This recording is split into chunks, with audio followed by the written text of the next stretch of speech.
অনেক বন্ধু কমেন্ট করেছিলেন যে স্যার নিত্য সমাস বলে একটি সমাস আছে।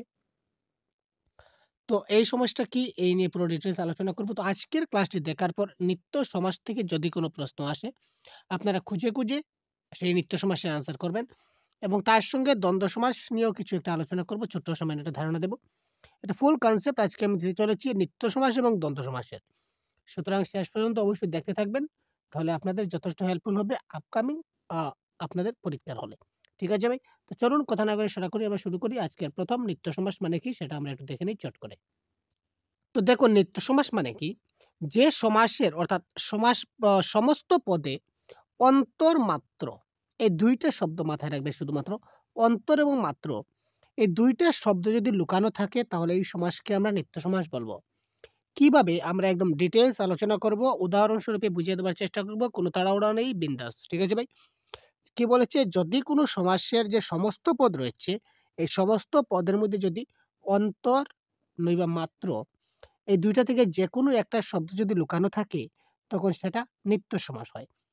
অন্তর, ঠিক আছে? অন্তর শব্দের অর্থ কি? অন্য। অন্তর শব্দের অর্থ হচ্ছে গিয়ে অন্য। আর মাত্র শব্দের অর্থ হচ্ছে কি? কেবল। অন্তরের শব্দের অর্থ কি? অন্য। আর মাত্র এর অর্থ কি? কেবল। ঠিক আছে? যেমন রূপান্তর। রূপান্তরকে আমরা রূপান্তর মানে কি? অন্তর। এখানে দেখুন অন্তর লুকিয়ে আছে। তো অন্তর মানে কি? অন্তর মানে অন্য। আর রূপান্তর মানে রূপ, পেছনে গেলাম। ভাষান্তর মানে অন্তর, এখানে অন্তর রয়েছে। তো অন্তর মানে কি? অন্য, ভাষাটা পিছনে গেল। অর্থাৎ বিয়াস বাক্য। গ্রামান্তর অর্থাৎ অন্য গ্রাম। এখানে অন্তর থেকে অন্য আসলো, আর গ্রাম থেকে গ্রাম আসলো, অন্য গ্রাম। তো এইগুলি হচ্ছে কি তার নিত্য সমাস। ঠিক আছে? যদি কোনো বাক্যের মধ্যে সমাসবদ্ধ পদে অন্তর লুকিয়ে থাকে, দেখুন এখানে রূপান্তরে অন্তর, ভাষান্তরে অন্তর, গ্রামান্তরে অন্তর। এখানে কিন্তু অন্তর লুকিয়ে আছে। তো যেখানে অন্তর লুকিয়ে থাকবে সেটা হবে কি সমাস? নিত্য সমাস। ঠিক আছে? পরবর্তী দেখছি। আবার দেখুন এখানে কি বলেছে? দেখা মাত্র। কি বলেছে? দেখা মাত্র। তো দেখা মাত্র মানে কি? কেবল দেখা।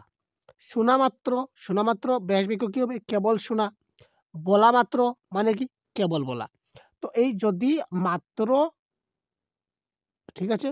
কি বলেছিলাম? যদি মাত্র আর অন্তর, দেখুন মাত্র এবং অন্তর এই ২ টা যদি লুকিয়ে থাকে তখন সেটা কোন সমাস হয়? নিত্য সমাস হয়। ঠিক আছে? আমরা অনেক সময় বলে থাকি, কেবলমাত্র তাকে দেখলাম। এটা কিন্তু ভুল। কারণ কি? কারণ কেবলের যে অর্থ মাত্ররও কিন্তু সেম অর্থ। কেবলমাত্র তাকে দেখলাম তার কোনো অর্থ হয় না। শুদ্ধ হবে কেবল তাকে দেখলাম, নতুবা মাত্র তাকে দেখলাম। এইগুলো হবে কারেক্ট। ঠিক আছে ভাই? তারপর দেখে নেওয়া যাক। তারপর দেখুন দ্বন্দ্ব সমাস। ঠিক আছে? আমরা বুঝলাম। নিত্য সমাস বুঝলাম, কোনো সমস্যা নাই। শুধুমাত্র যদি আবার দেখুন অন্তর বা মাত্র, যেমন রূপান্তর, ভাষান্তর, গ্রামান্তর এগুলি যদি অন্তর হিসাবে থাকে বা মাত্র যদি বলি তাহলে দেখা মাত্র, শোনা মাত্র, বলা মাত্র এগুলি থাকলে নিত্য সমাস হবে। ঠিক আছে? তো দ্বন্দ্ব সমাসের ক্ষেত্রে দ্বন্দ্ব শব্দের সাধারণ অর্থ হচ্ছে ঝগড়া বা বিবাদ। দ্বন্দ্ব শব্দের সাধারণ অর্থ বলতে ঝগড়া বা বিবাদ। কিন্তু সমাসের ক্ষেত্রে দ্বন্দ্ব শব্দের অর্থ হচ্ছে মিলন। সমাসের ক্ষেত্রে দ্বন্দ্ব শব্দের অর্থ হচ্ছে কি? মিলন। ২ টা পদের মিলন। ঠিক আছে? তো দ্বন্দ্ব সমাসের কিছু ক্রাইটেরিয়া আছে। যেমন দ্বন্দ্ব সমাসে একই ধরনের বিভক্তি থাকতে হবে। ২ টা পদ থাকতে হবে। ২ পদী, উভয়পদী আছে, বহুপদী সমাস আছে, বহুপদী দ্বন্দ্ব আছে। আমরা এবার দেখিয়ে দেব কি ধরনের হয়। তো একই ধরনের বিভক্তি থাকতে হবে, একই পদ থাকতে হবে। তো একই পদ মানে কি আমরা জানব। উভয় অংশের পূর্ণ অর্থ থাকতে হবে। উভয় অংশের পূর্ণ একটা অর্থ থাকতে হবে। যেমন দেখুন ঘর বাহির। আমরা যদি একটা এক্সাম্পল দেই, ঘর বাহির। তো এখানে ঘরটা দেখুন, ঘরটা হচ্ছে কি শূন্য বিভক্তি, বাহিরটা হচ্ছে কি শূন্য বিভক্তি। ঠিক আছে? ঘরটাও শূন্য বিভক্তি, বাহিরটা হচ্ছে শূন্য বিভক্তি। ঘরটা হচ্ছে একটা বিশেষ্য পদ, বাহিরটা হচ্ছে কি একটা বিশেষ্য পদ। ঠিক আছে? আর ঘরের একটা পার্টিকুলার অর্থ রয়েছে, বাহিরের একটা পার্টিকুলার অর্থ রয়েছে। সুতরাং এই ঘর বাহির সেটা হচ্ছে কি দ্বন্দ্ব সমাস। যদি আমরা সেটাকে ব্যাসবাক্যে পরিণত করি তাহলে হবে কি? ঘর ও বাহির। এবার দেখি, এবার যদি বলি ঘর ও বাহিরে, এবার যদি বলি ঘর বাহিরে, তো ঘর দেখুন শূন্য বিভক্তি, আর বাহিরে সেটা হবে সপ্তমী বিভক্তি।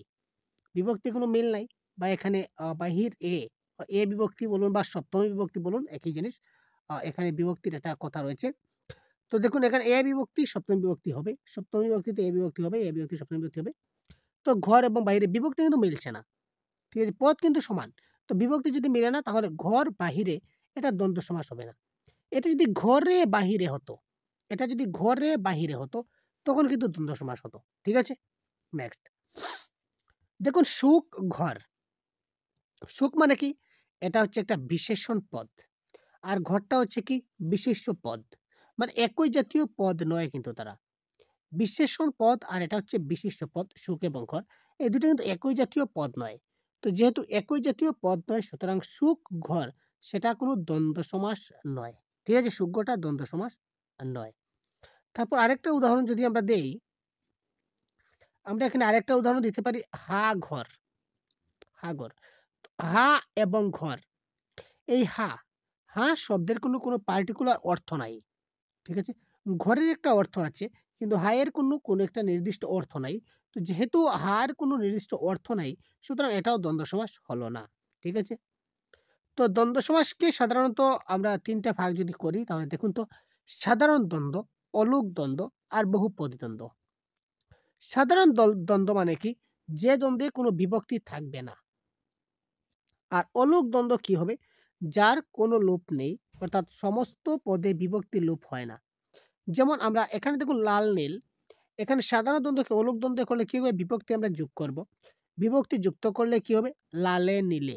আমরা কি করলাম? বিভক্তি যুক্ত করলাম, এ বিভক্তি যোগ করলাম লালে নীলে। আর বহুপদ মানে কি?